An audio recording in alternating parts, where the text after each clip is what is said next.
Welcome back, everybody. Welcome back, Mishpachah, Akeem, and Akatim. Brothers, sisters, mothers, fathers, aunties, and uncles, grandmas, and grandpas. Shalawam, man. Welcome back to the road trip, Kingdom Builders. It's good to have you here. Shalawam, shalom, peace and blessings. Peace and blessings to your homes, your dwelling places, right? Where you live, where you stay at, right? Peace and blessings to your loved ones, your friends, your children, of course, and those pets, man, little fur babies, man, little fur knocks. We love them, and that's family. Welcome back to the road trip. All praises to the Most High, right? Always. All praises to Yahweh, Bahashem, Yahweh Shai, Bahashem, Ruach, Hakadesh, right? All praises to the Most High. Glory to Yahweh Shai, honors to the Ruach. And my love and my respect goes out to you. That's right. Yeah. My family and my friends. Thank you for being back here on another read.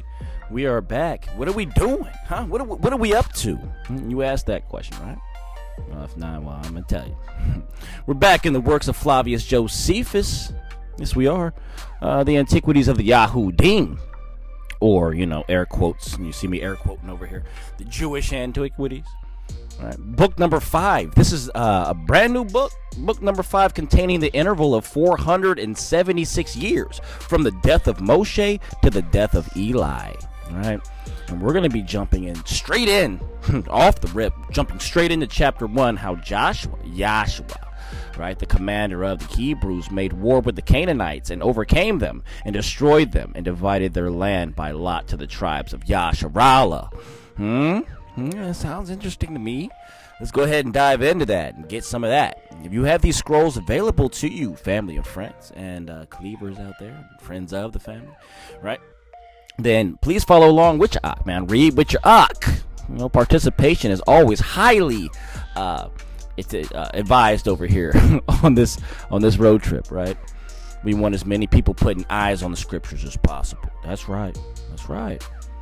But if you don't have those scrolls available to you, either hard copy or you're following on online, I may be able to get my brother here to send me a transcript of book number 5, and I can add that to the description so you can follow along with me. And that's possible. That's very possible to do.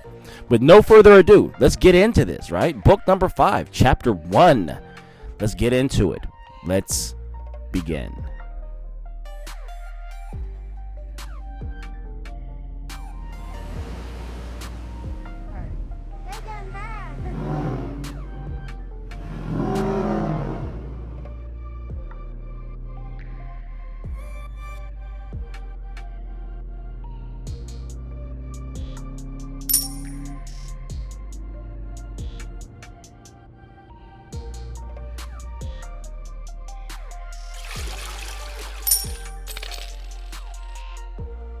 Right. Chapter 1, section 1, and it reads, When Moshe was taken away from among men in the manner already described, and when all the solemnities belonging to the mourning for him were finished, and the sorrow for him was over, Joshua commanded the multitude to get themselves ready for an expedition. He also sent spies to Jericho to discover what forces they had, and what were their intentions. But he put his camp in order, as intending soon to pass over Jordan at the right time, and calling to him the rulers of the tribe of Reuben, and the governors of the tribe of Gad, and the half-tribe of Manasseh. For half of this tribe had been permitted to have their habitation in the country of the Amorites, which was the 7th part of the land of Canaan. He put them in mind what they had promised Moshe, and he exhorted them that for the sake of the care that Moshe had taken of them, who had never been weary of taking pains for them, no, not when he was dying, and for the sake of the public welfare, they would prepare themselves and readily perform what they had promised. So he took 50,000 of them who followed him, and he marched from Abilah to Jordan, 60 furlongs. That's the end of section 1. Hallelujah, man. So even after their leader goes, right, the loyalty to the nation must remain, right? That staple, man, that covenant. All right. Hold on. Let's continue reading.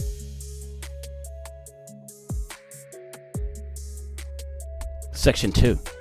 Now when he had pitched his camp, the spies came to him immediately, well acquainted with the whole state of the Canaanites. For at first, before they were at all discovered, they took a full view of the city of Jericho without disturbance, and saw which parts of the walls were strong, and which parts were otherwise, and indeed insecure, and which of the gates were so weak as might afford an entrance to their army.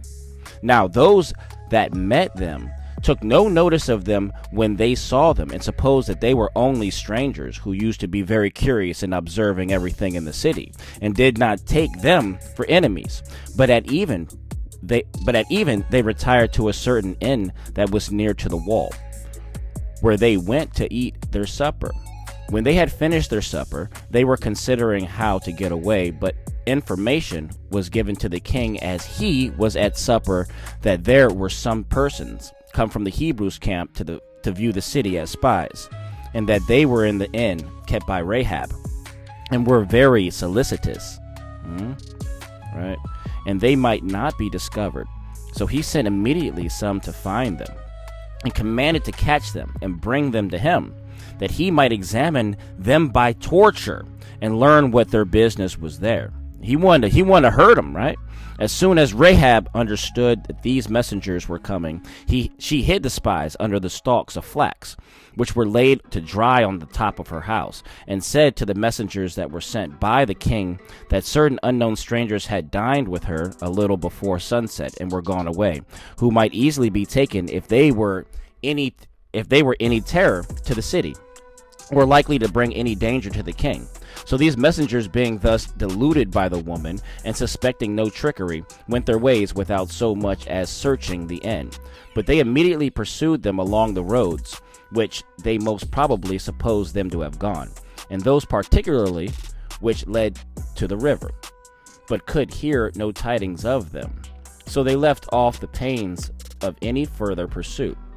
But when the disturbance was over, Rahab brought the men down and desired them, as soon as they should have obtained possession of the land of Canaan, when it would be in their power to make her amends for her preservation of them, to remember what dangers she had undergone for their sakes, for that if she had been caught concealing them, she would not have escaped a terrible destruction, she and all her family with her. And so she directed them to go home, and desired them to swear to her to preserve her and her family when they should take the city and destroy all its inhabitants, as they had decreed to do. For so far as she said had been assured by those divine miracles of which she had been informed. So these spies acknowledged that they owed her thanks, for which she had done already, and nonetheless swore to repay her kindness not only in words but in deeds, right? Also in deeds. But they gave her this advice, that when she should perceive that the city was about to be taken, she should put her goods and all her family by way of security in her inn, and to hang out scarlet threads before the doors or windows, that the commander of the Hebrews might know her house and take care to do her no harm. For, said they, we will inform him of this matter, because of the concern you have had to preserve us. But if any one of your family fall in battle, do not you blame us, and we beg that the Most High Yahweh, by whom we have sworn, not then be displeased with us, as though we had broken our oaths. So these men, when they had made this agreement, they went away, letting themselves down by a rope from the wall, and escaped, and came and told their own people whatever they had done in their journey to this city. Joshua also told Eleazar the high priest and the Senate what the spies had sworn to Rahab, who confirmed what had been sworn. That's the end of section 2. All right, let's get some more of this. Y'all know about the story of Rahab, right? All right. And why did she have an inn? All right. What was her profession? Do you know?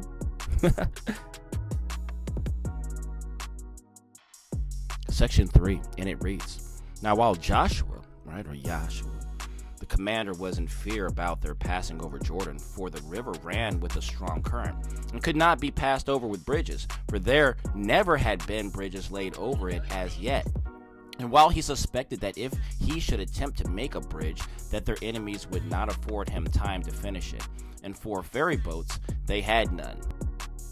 The Most High Yahweh right, promised so to dispose of the river that they might pass over it, and that by taking away the main part of its waters. So Joshua after 2 days caused the army and the whole multitude to pass over in the manner following. The priests went first of all, having the ark with them. Then went the Levites, bearing the tabernacle and the vessels, which belonged to the sacrifices. After which, the entire multitude followed according to the tribes, having their children and their wives in the midst of them, and being afraid for them, lest they should be borne away by the stream. But as soon as the priest had entered the river first, it appeared fordable, right? The depth of the water being restrained, and the sand appearing at the bottom. The Most High's doing, right? Because the current was neither so strong nor so swift as to carry it away by its force. So they all passed over the river without fear, finding it to be in the very same state as the Most High Yahweh had foretold he would put it in. But the priest stood still in the midst of the river until the multitude should be passed over, and should get to the shore in safety. And when all were gone over, the priest should come out also, and permitted the current to run freely as it used to do before. Accordingly, the river, as soon as the Hebrews were come out of it, arose again presently, and came to its own proper magnitude as before. So it raged with full power after the Israelites got out of the river. That's the end of section 3. Oh, praises, man. You see the power of our Abba, man. The power of our power. Right, man. All right, section 4. So the Hebrews went on farther 50 furlongs and pitched their camp at a distance of 10 furlongs from Jericho. But Joshua built an altar of those stones, which all the heads of the tribes at the command of the prophets had taken out of the deep, to be afterwards a memorial of the division of the stream of this river, and upon its offered sacrifice to the Most High Yahweh. And in that place celebrated the Passover, all praises to the Most High, and had great plenty of all the things which they wanted as yet.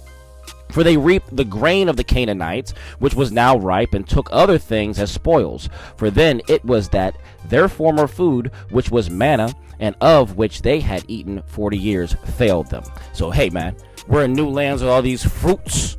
We got all these fruits and vegetables, man. We got all this stuff, man. Hey, man, let's eat their food. We're getting ready to take this land anyway. Come on, like, it only makes sense. That's the end of section 4. Section 5, and it reads, Now while the Israelites, the Yahudim, right, the Israelites did this, and the Canaanites did not attack them, but kept themselves quiet within their own walls. Joshua resolved to besiege them. So on the first day of the feast of the Passover, the priests carried the ark around with some part of the armed men to be a guard to it. These priests went forward, blowing with their 7 trumpets, and exhorted the army to be of good courage, and went around the city with the Senate following them. And when the priests had only blown with the trumpets, for they did nothing more at all, they returned to their camp. And when they had done this for 6 days, on the 7th, on the Shabbat day, Joshua gathered the armed men and all the people together, and told them these good tidings, that the city should now be taken, since the Most High Yahweh would on that day give it to them by the falling down of the walls, and this of their own accord and without their labor. However, he charged them to kill everyone they should take, and not to abstain from the slaughter of their enemies, either for weariness or for pity, and not to fall on the plunder, and be thereby diverted from pursuing the enemies as they ran away, but to destroy all the animals, and to take nothing for their own advantage. He commanded them also to bring together all the silver and gold, and they might be set apart as firstfruits unto the Most High Yahweh. Out of this glorious exploit, as having gotten them from the city they first took, only that they should save Rahab and her family alive, because of the oath which the spies had sworn to her. That's the end of section 5. All right.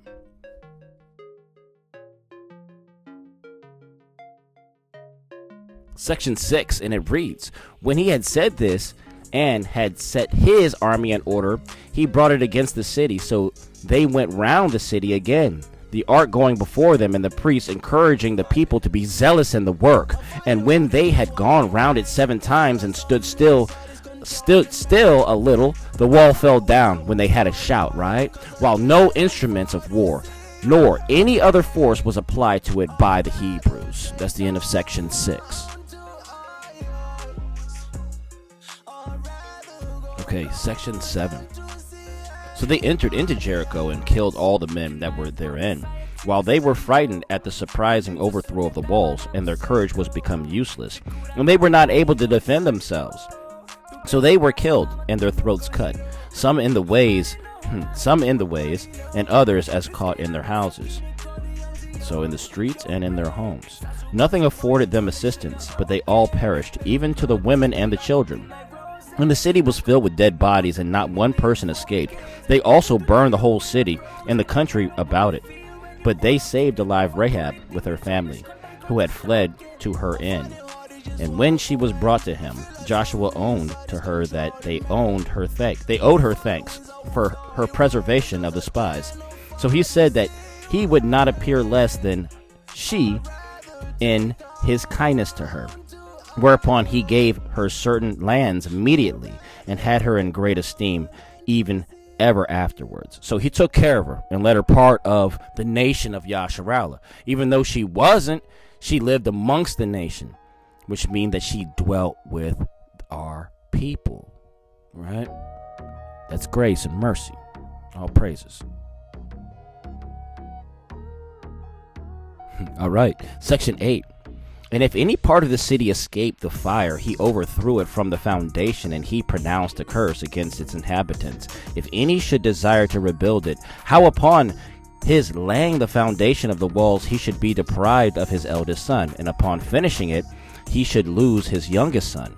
But what happened he shall speak of hereafter. That's the end of section 8. Section 9. Now there was an immense quantity of silver and gold, and besides those of brass also, that was heaped together out of the city when it was taken, no one transgressing the decree, nor taking of their own peculiar advantage, which spoils Joshua delivered to the priests to be laid up amongst their treasures. And thus did Jericho perish. That's the end of section 9.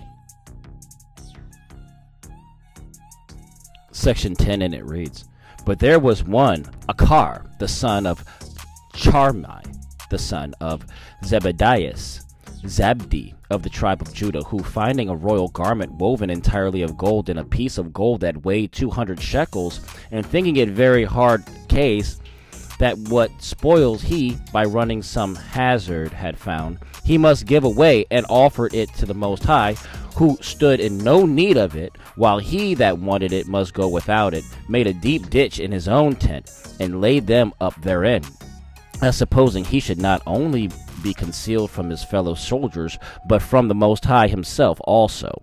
What a fool. That's the end of section 10. We're going to find out what happens to this fool.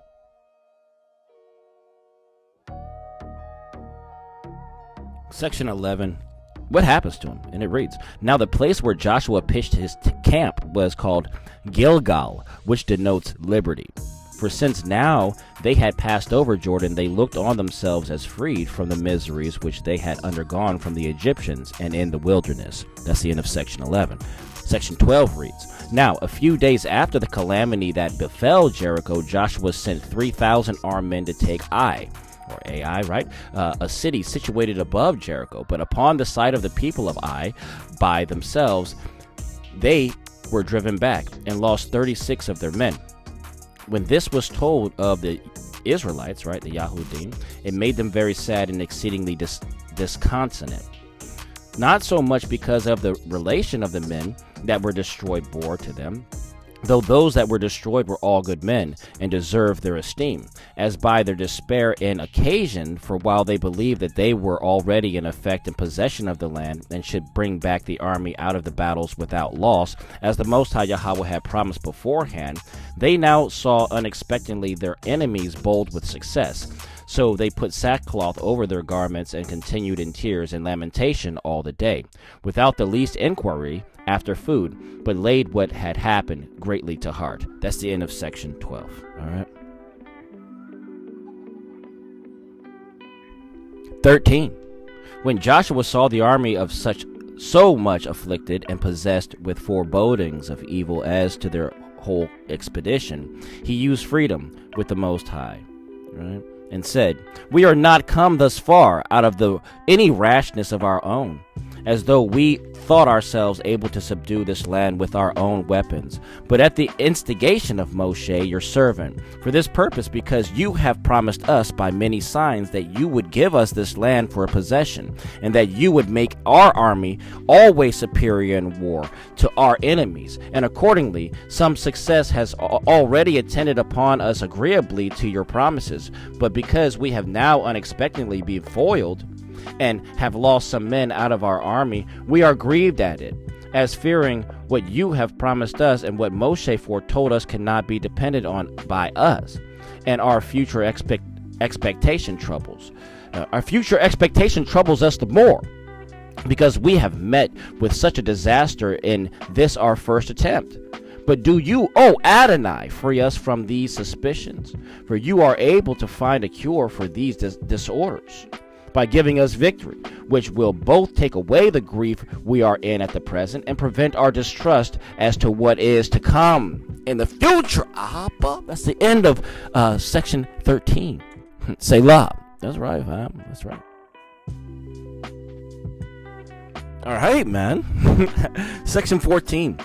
And it reads, "These intercessions Joshua put up to the Most High Yahweh as he lay prostrate on his face, whereupon the Most High Yahweh answered him, and he should rise up, and purify his host from the pollution that had got into it, that things consecrated to me have been impudently stolen from me, and that this has been the occasion why this defeat has happened to you, and that when they should search out and punish the offender, he would ever take care they should have the victory over their enemies." See what I'm saying? Once you clean out your camp, you'll win.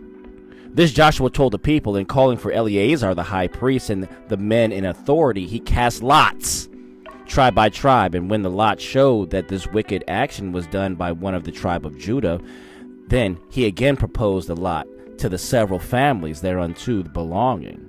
So the truth of this wicked action was found to belong to the family of Akar.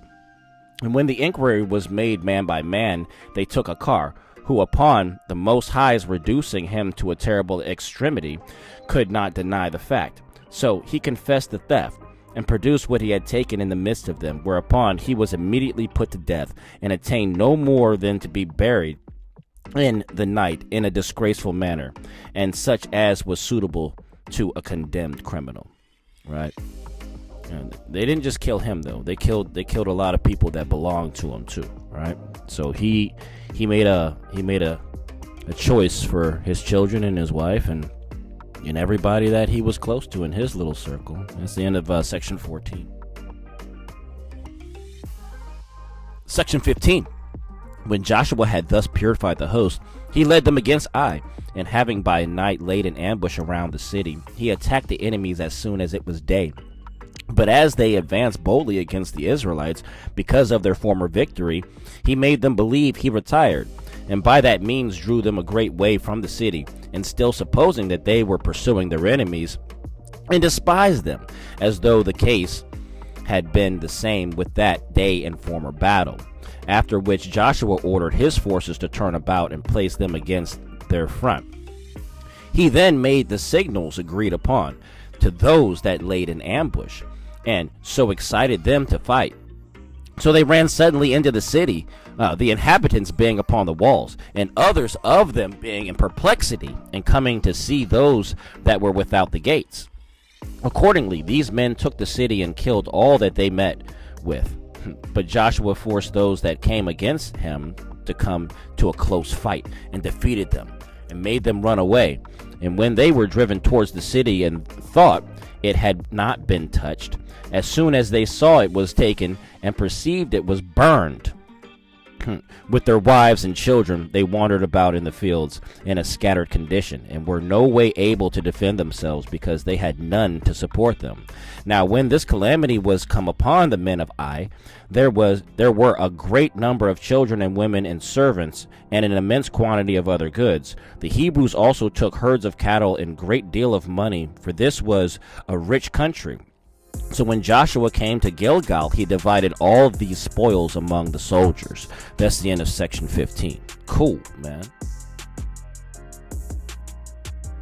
All right, section 16. All right, and it reads, "But the Gibeonites, who inhabited very near to Jerusalem, when they had saw what miseries had happened to the inhabitants of Jericho and to those of Ai, and suspected that the like sore calamity would come as far as themselves, they did not think fit to ask for mercy of Joshua, for they supposed they should find little mercy from them, who made war that he might entirely destroy the nation of the Canaanites.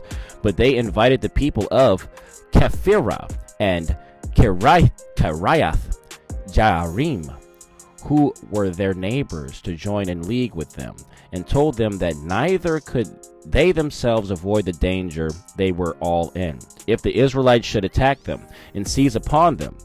So when they had persuaded them, they resolved to try to escape the forces of the Israelites, Yahudim. Accordingly, upon their agreement to what they proposed, they sent ambassadors to Joshua to make a league of friendship with him, and those such of the citizens, say the cleavers, right, and those such of the citizens as were best approved of, and most capable of doing what was most advantageous to the multitude.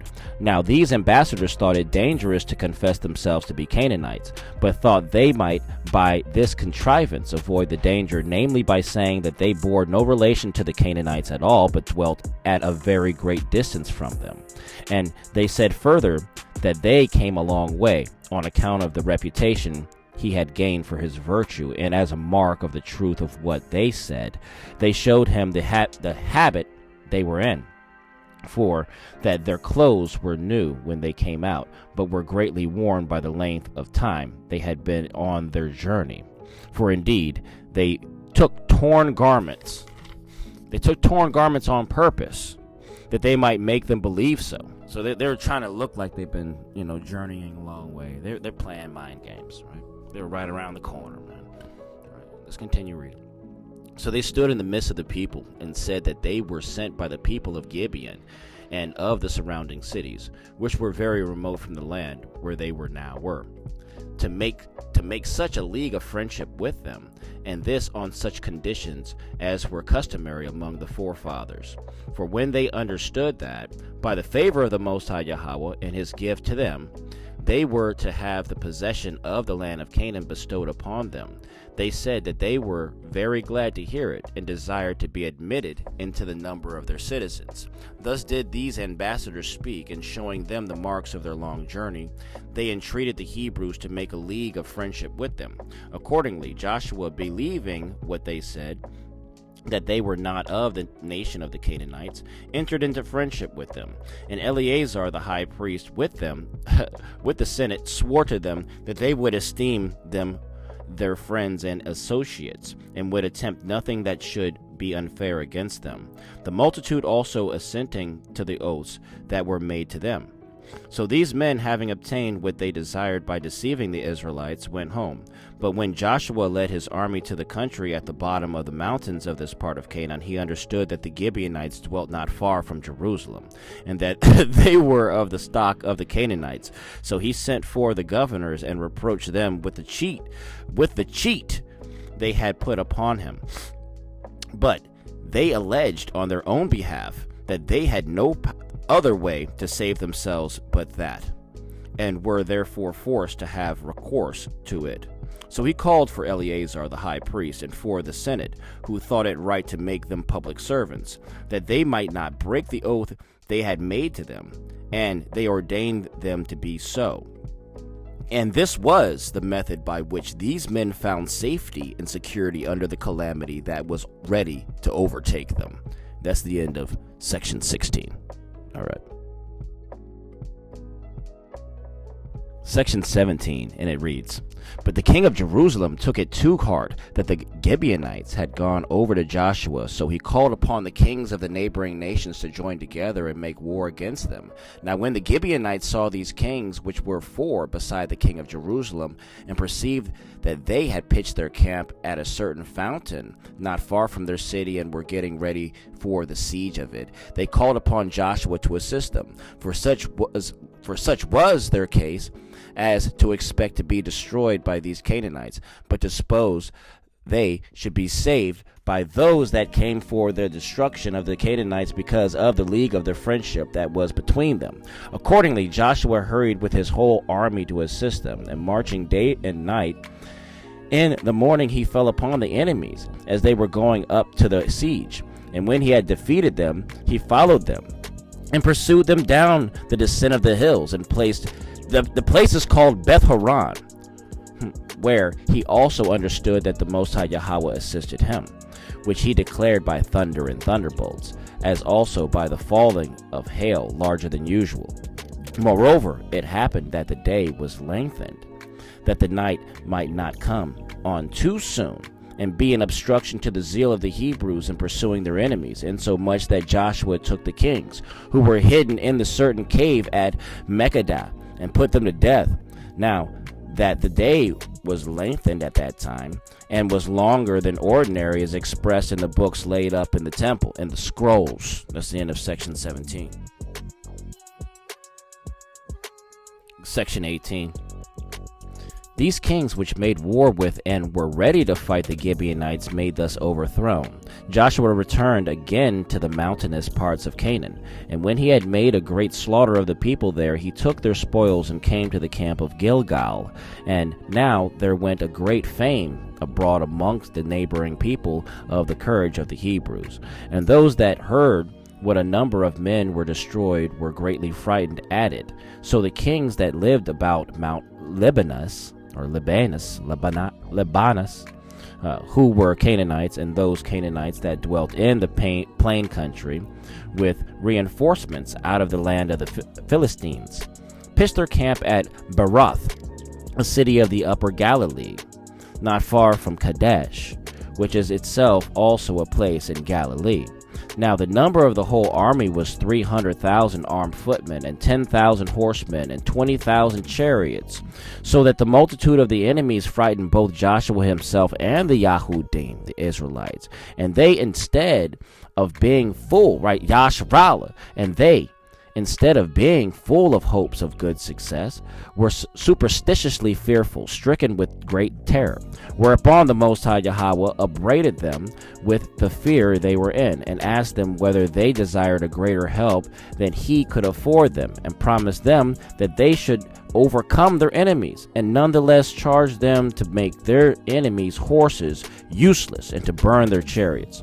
So Joshua became full of courage upon these promises of the Most High, and went out suddenly against the enemies. And after 5 days' march he came upon them, and joined battle with them. And there was a terrible fight, and such a number were killed as could not be believed by those that heard it. He also went on in the pursuit a great way, and destroyed the entire army of the enemies, few only excepted. And all the kings fell in the battle, insomuch that when there were no men to be killed, Joshua killed their horses and burned their chariots, and passed all over the country without opposition, no one daring to meet with him in battle. But he still went on, taking their cities by siege, and again killing and killing and killing whatever he took. And that's what it says, man. All right. I added one extra killing, though, you know what I'm saying? But it's all good. That's the end of section 18. Let's get some more of this, man. All right. All right. All praises to the Most High. Section 20 reads, "And now Joshua was old, and saw that the cities of the Canaanites were not easily to be taken, not only because they were situated in such strong places, but because of the strength of the walls themselves, which being built around the natural strength of the places on which the city stood, seemed capable of repelling their enemies from besieging them. and of making those enemies despair of taking them. For when the Canaanites had learned that the Israelites came out of Mizraim in order to destroy them, they were busy all the time in making their city strong. So he gathered the people together to a congregation at Shiloh. And when they, with great zeal and haste, were come there, he observed to them what prosperous successes they had already had, and what glorious things had been done, and those such as they were worthy that of the Most High Yahweh, who enabled them to do those things, and worthy of the virtue of those laws which they followed. He took notice also that 31 of those kings that ventured to give him battle were overcome, and every army, no matter how great, that confided in its own power and fought with them, was utterly destroyed, so that not so much as any of their posterity remained. None of their has remained out. They're all gone by. Right? And as for the cities, since some of them were taken, but the others must be taken in length of time, but long sieges, both on account of the strength of the walls and of the confidence the inhabitants had in them thereby. He thought it reasonable that those tribes that came along with them from beyond Jordan and had partaken of the dangers they had undergone, being their own family, should now be dismissed and sent home, and should have thanks for the pains they had taken together with them. As also he thought it reasonable that they should send one man out of every tribe, and he, such as had the testimony of extraordinary virtue, who should measure the land faithfully, and without any fallacy or deceit, should inform them of its real magnitude. That's the end of section 20. Cool, man. All right, section 21 reads, Now Joshua, when he had thus spoken to them, found that the multitude approved of his proposal. So he sent men to measure their country, and sent with them some geometricians, right? Some mathematicians of the land, people who scout, geometricians, who could not easily fail of knowing the truth on account of their skill in the art. He also gave them a charge to estimate the measure of that part of the land that was most fruitful, and what was not so good. For such is the nature of the land of Canaan, that one may see large plains, and such as are exceedingly fit to produce fruit, which yet if they were compared to other parts of the country might be reckoned exceedingly fruitful, yet if it be compared with the fields of Jericho, about Jericho, and to those that belong to Jerusalem, will appear to be of no account at all. And although it so falls out of these people have but a very little of this sort of land, and that it is for the main mountains also, yet does it not come behind other parts, on account of its exceeding goodness and beauty, for which reason Joshua thought the land for the tribe should be divided by estimation of its goodness, rather than its size of its measure. It often happening that 1 acre of some sort of land was equivalent to 1,000 other acres. Now the men that were sent, which were in number 10, traveled all about, and made an estimation of the land, and in the 7th month came to him in the city of Shiloh, where they had set up the tabernacle. Right? So that's the end of section 21. Section 22. So Joshua took both Eleazar and the Senate, and with them the heads of the tribes, and distributed the land to the 9 tribes, and to the half-tribe of Manasseh, appointing the dimensions to be according to the size of each tribe. So when he had cast lots, Judah had assigned to him by the lot of the upper part of Judea, reaching as far as Jerusalem, and its breadth extended to the lake of Sodom.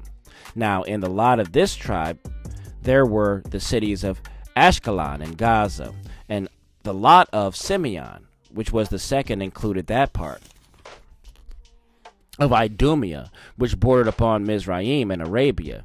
As to the Benjaminites, their lot fell so that its length reached from the river Jordan to the sea, but in breadth it was bounded by Jerusalem and Bethel. And this lot was the narrowest of all, by reason of the goodness of the land, for it included Jericho and the city of Jerusalem. The tribe of Ephraim had by lot the land that extended in length from the river Jordan to Gezer, but in breadth as far from Bethel until it ended at the great plain. The half-tribe of Manasseh had the land from Jordan to the city of Dora, but its breadth was at Beth-shan, which is now called Scythopolis. And after these was Issachar, which had its limits in length, Mount Carmel, and the river, but its limit in breadth was Mount Tabor. The tribe of Zebulun's lot included the land which lay as far as the lake of Gennesaret, and that which belonged to Carmel and the sea. The tribe of Asher had that part which was called the valley, for such it was, and all that part which lay near to Sidon. The city Acre belonged to that share, which is also named Actipus.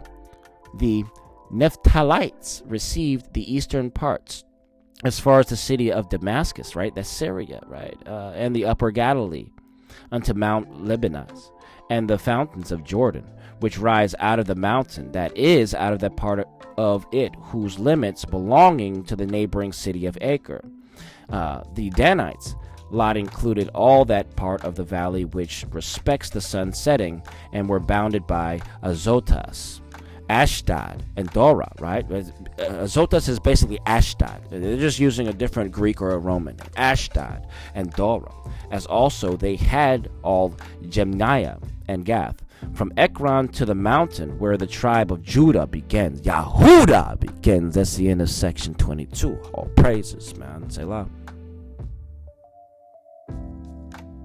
Section 23.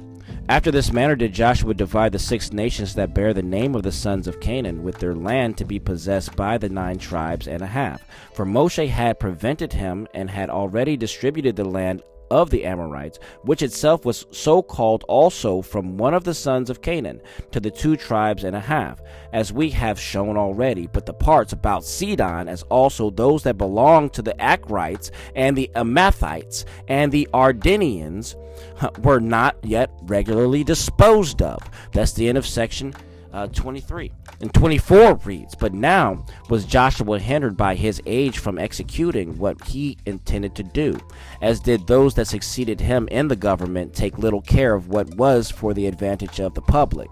So he gave it in charge to every tribe to leave it no remainder of the race of the Canaanites in the land that had been divided to them by lot, that Moshe had assured them beforehand, and they might rest fully satisfied about it, that their own security and their observation of their own laws depended wholly upon it. Moreover, he directed them to give 38 cities to the Levites, for they had already received 10 in the country of the Amorites, and 3 of these he assigned to those that fled from the manslayers, right? The safety cities, the cities of refuge. Remember we talked about that?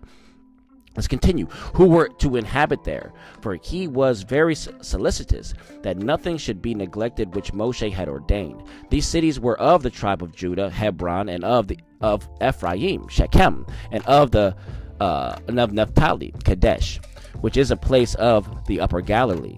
He also distributed among them the rest of the spoils not yet distributed, which was very great, whereby they had an affluence of great riches, both in all general and every one in particular, and this of gold and of vestments and of other furniture, besides a multitude of cattle, whose number could not be told. That's the end of 23 and 24. Ooh, doubling up, boy. Let's continue, man. Yeah.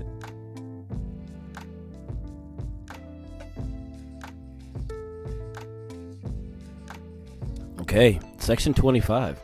After this was over, he gathered the army together to a congregation and spoke thus to those tribes that had their settlement in the land of the Amorites beyond Jordan. For 50,000 of them had armed themselves and had gone to the war along with them. Since that the Most High, who is the Father, the Abba, and Adonai of the Hebrew nation, right, the Yahudim and Yasharala nation, has now given us this land for a possession and promised to preserve us in the enjoyment of it as our own forever. And since you have with readiness offered yourself to assist us with when we wanted that assistance on all occasions, according to his commandment, it is but just now all our difficulties are over, that you should be permitted to enjoy rest, and that we should trespass on your readiness to help us no longer that so if we should again stand in need of it, we may readily have it on any future emergency, and not tire you out so much now as we may make you slower in assisting us another time. We therefore return you our thanks for the dangers you have undergone with us, and we do it not at this time only, but we shall always be thus disposed, and be so good as to remember our friends, and to preserve in mind what advantages we have had from them, and how you have put off the enjoyments of your own happiness for our sakes, and have labored for what we have now by the goodness and the goodwill of the Most High Yahweh obtained, and resolved not to enjoy your own prosperity until you have afforded us that assistance. However, you have by joining your labor with ours gotten great plenty of riches, and will carry home with you much spoils, with gold and silver. And what is more than all these, our goodwill towards you, and a mind willingly disposed to make a requital of your kindness to us. In what case at all you shall desire it, for you have not omitted anything which Moshe beforehand required of you, nor have you despised him because he was dead and gone from you, so that there is nothing to diminish that gratitude which what we owe to you.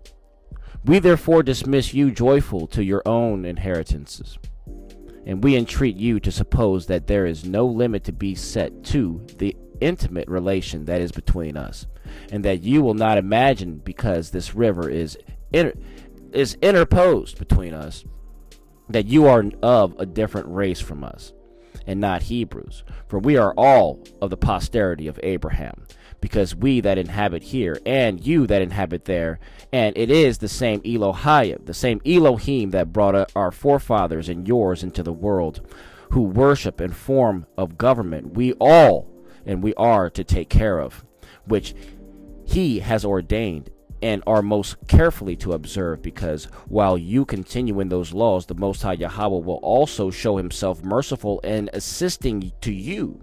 But if you imitate the other nations and forsake those laws, he will reject your nation. When Joshua has spoken thus and saluted them all, both those in authority one by one, and the whole multitude in common, he himself stayed where he was. But the people conducted those tribes on their journey. Right? They all went home, and that not without tears in their eyes. And indeed, they hardly knew how to part one from another. They didn't want to leave each other. It's time to go. Into section 25. All right. Section 26 reads, Now when the tribe of Reuben and that of Gad, and as many of the Manassites as followed them were passed over the river, they built an altar on the banks of Jordan as a monument to posterity, and a sign of their relation to those that should inhabit on the other side. But when those on the other side heard that those who had been dismissed had built an altar, but did not hear what the intention they built it, but supposed it to be by way of innovation, and for the introduction by strange gods or strange Elohims, right? They did not incline to disbelieve it, but thinking this defamatory report, as if it were built for divine worship, was credible, they appeared in arms as though they were to avenge themselves on those that built the altar. They wanted to kill them.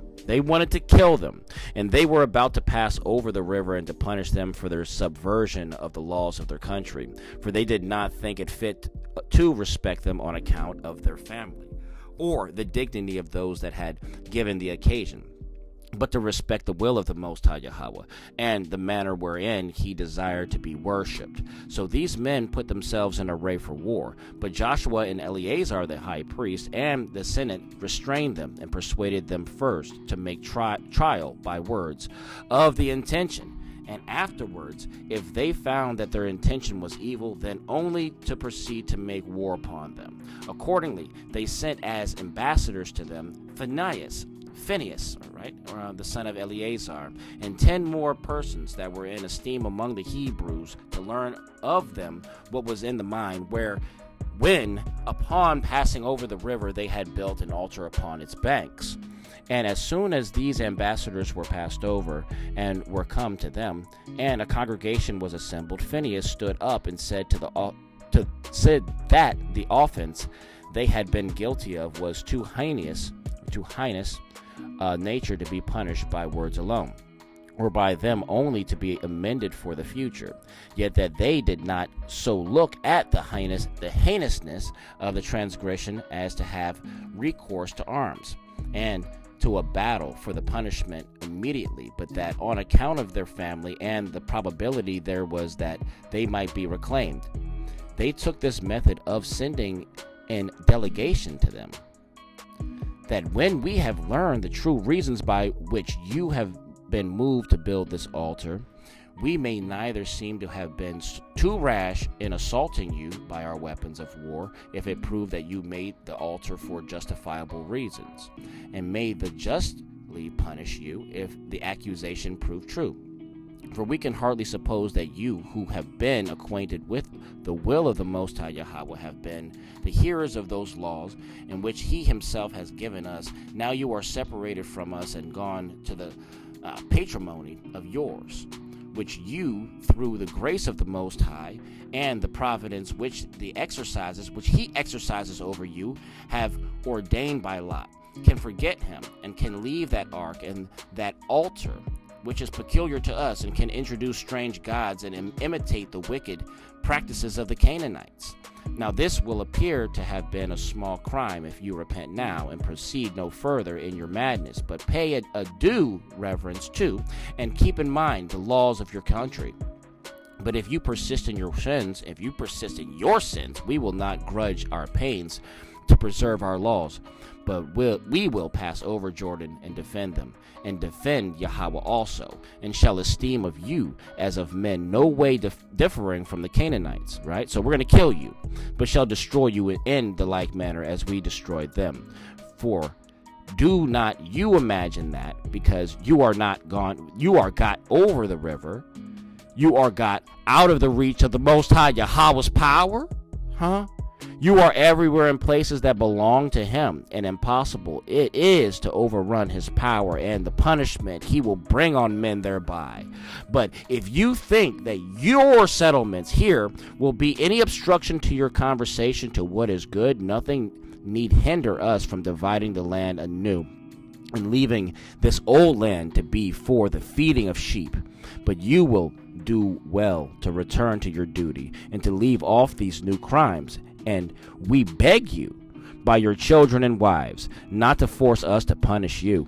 Take therefore such measures in this assembly as, supposing that your own safety and the safety of those that are dearest to you is therein concerned, and believe that it is better for you to be conquered by words than to continue in your purpose, and to experience deeds and war therefore. That's the end of 26. All right. All right, section 27. When Phinehas had discoursed thus, the governors of the assembly and the whole multitude began to make an explanation concerning what they were accused of. And they said that they neither would depart from the relation they bore to them, nor had they built the altar by way of innovation. They owned one of the same common Elohia, right? The same common Elohim with all the Hebrews. And that brazen altar which was before the tabernacle on which they would offer their sacrifices, that as to the altar they had raised, on account of which they were thus suspected, it was not built for worship, but that it might be a sign and a monument of our relation to you forever, and a necessary caution to us to act wisely and to continue in the laws of our country, but not a handle for transgressing them as you suspect. And let the Most High Yahweh be our authentic witness that this was the occasion of our building this altar. Thus we beg you will have a better opinion of us, and do not impute such a thing to us as would render any of the posterity of Abraham well worthy of ruin, in case they attempt to bring in new rites and such as are different from our usual practices. That's the end of section 27. All right. Section 28 reads, and it reads, when they had made this answer and Phinehas had commanded them and commended them for it, like he said, hey, well done, he came to Joshua and explained before the people what answer they had received. Now Joshua was glad that he was under no necessity of setting them in array, or of leading them to shed blood and make war against men of their own family. And accordingly he offered sacrifices of thanksgiving to the Most High Yahweh for the same. So Joshua after that dissolved this great assembly of the people and sent them to their own inheritances, while he himself lived in Shechem. But in the 20th year after this, when he was very old, he sent for those of the greatest dignity of the several cities, with those in authority, and the Senate, and as many of the common people as could be present. And when they were to come, he put them in mind of all the benefits the Most High Yahweh had bestowed on them, which could not but be a great many, since from a low estate they were advanced to so great a degree of glory and plenty, and exhorted them to take notice of the intentions of the Most High Yahweh, which had been so gracious toward them, and told them that the deity would continue their friend by nothing else but their piety, and that it was proper for him, now that he was about to depart out of this life, to leave such an abomination.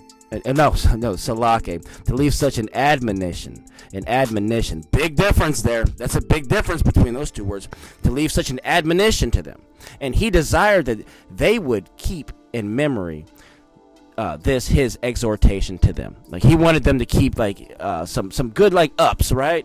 It was like a pep talk, right? Like a pep rally. He wanted to have a pep rally pretty much. Like yes, admonition, not abomination.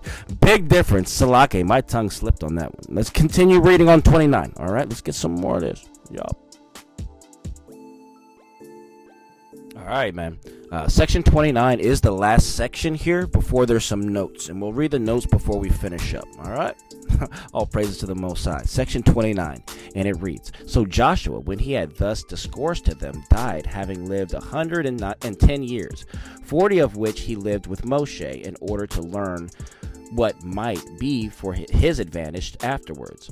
He also became their commander after his death for 25 years. He was a man that wanted not wisdom nor eloquence to declare his intentions to the people, but very eminent on both accounts. He was of great courage and courageous spirit, ruach, and action, and in the dangers, and very wise in procuring the peace of the people, and of great virtue at all proper seasons. He was buried in the city of Timnah, of the tribe of Ephraim. About the same time that died Eleazar the high priest, leaving the high priesthood to his son Phinehas. His monument also and sepulchre are in the city of Gibeah. And that's the end of section 29. Thus, that's the end of book number 5, chapter 1. All right, and let's go ahead and read these notes real quick. All right, cool. All right, chapter 1, notes. Point 1. The Amorites were one of the 7 nations of Canaan. Thus, Reland is willing to suppose that Josephus did not here mean that their land beyond Jordan was a 7th part of the whole land of Canaan, but meant that the Amorites as a 7th nation. His reason is that Josephus, as well as our Bible, generally distinguish the land beyond Jordan from the land of Canaan, nor can it be denied that in strictness that they were different.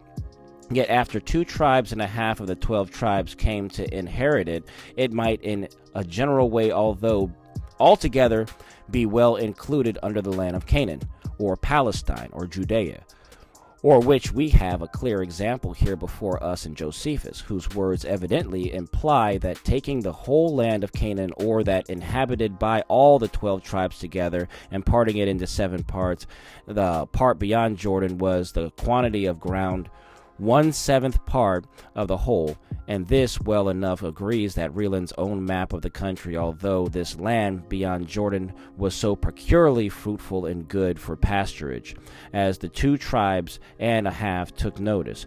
Reference Numbers 32:1, also 32:4, 32:16, that it maintained about a 5th part of that whole people. That's the end of point number 1. All right, cool.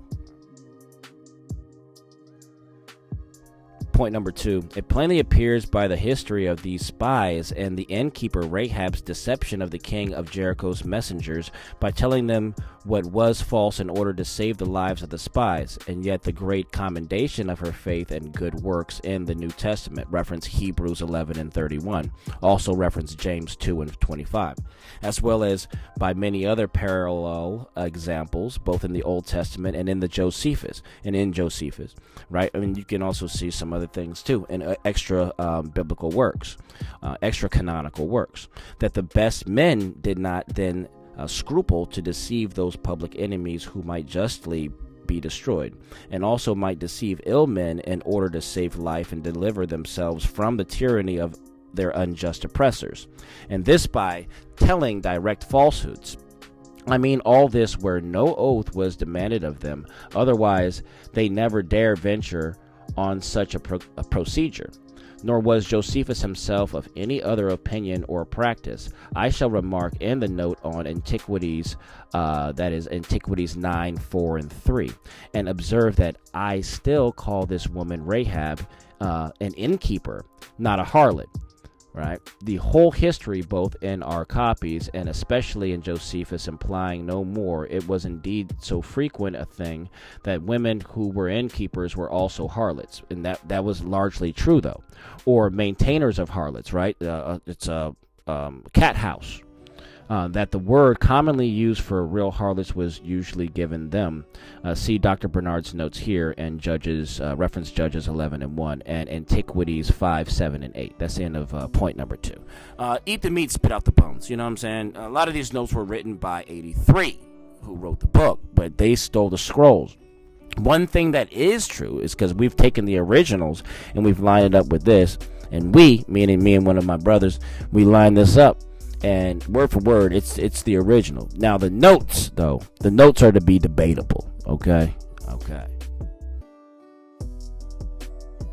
Point number 3.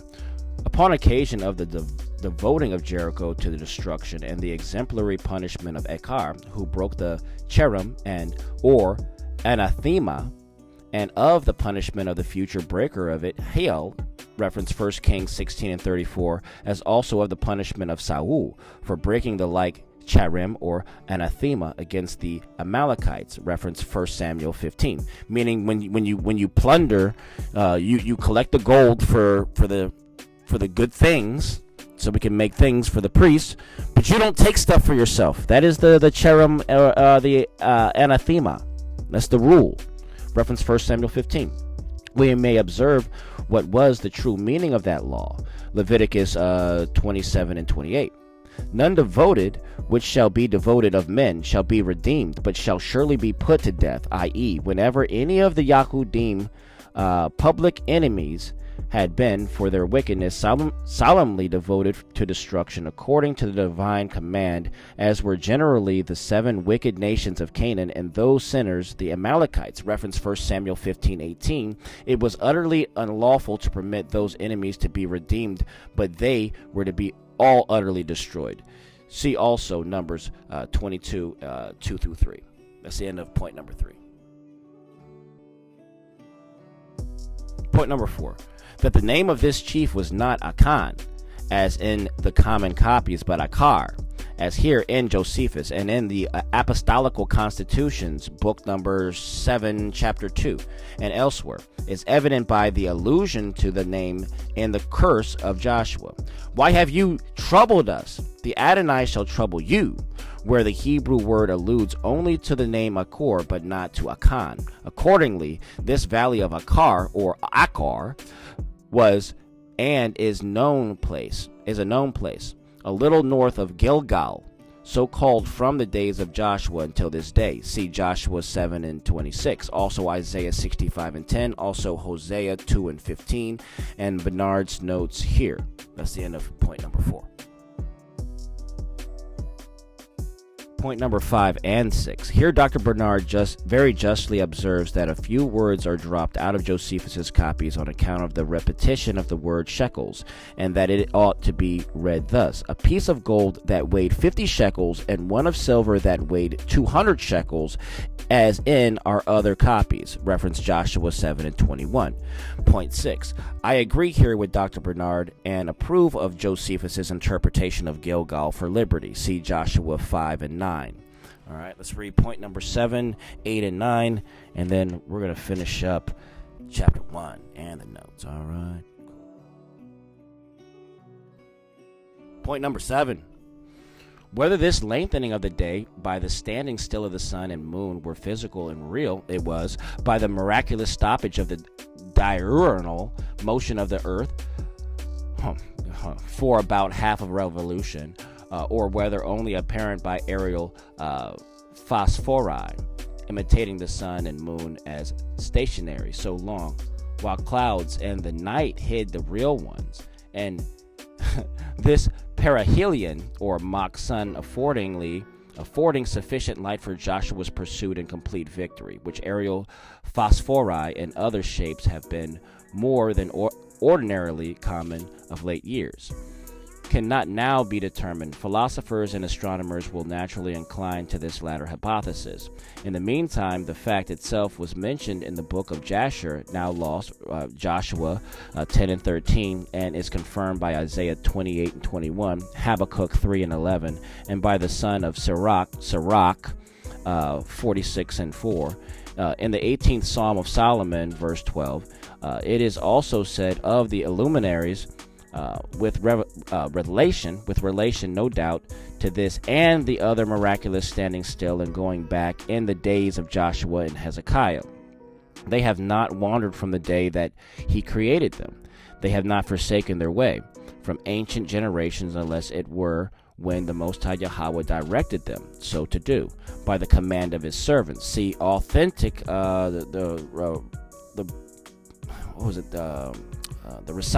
the authentic reciting, part 1, page 154. That's the end of point number 7. Point number 8 reads, of the books laid up in the temple, see the note of Antiquities 3, 1, and 7. All right. And point number 9 to the end.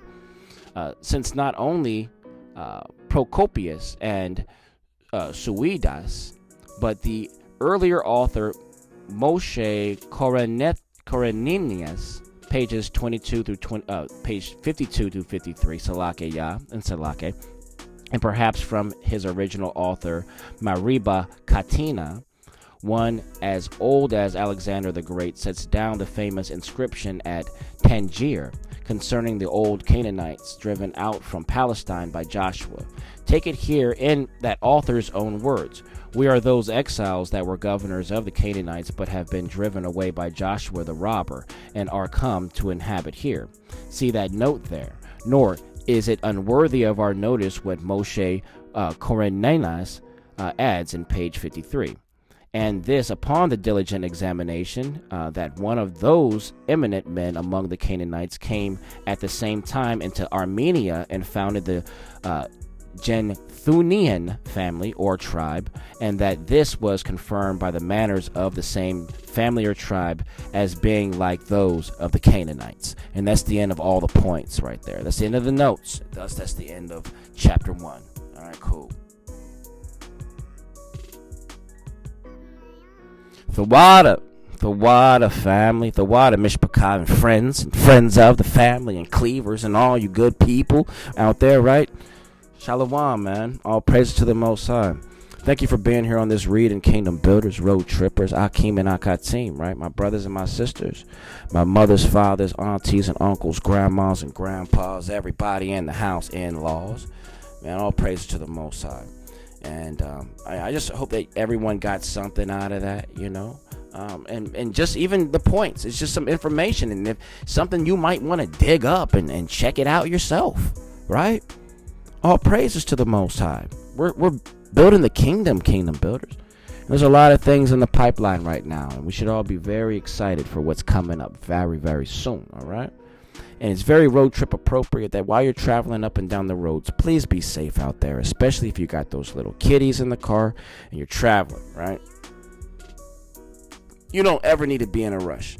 Leave your home earlier, okay? Just leave earlier, okay? But anyway, until we speak again, until we read again, until we meet again, you know the drill, man. It's always all praises to the Most High. My love and my respect to you, man. I'll see you all very, very soon. Yahweh willing. All praises. Shalawam.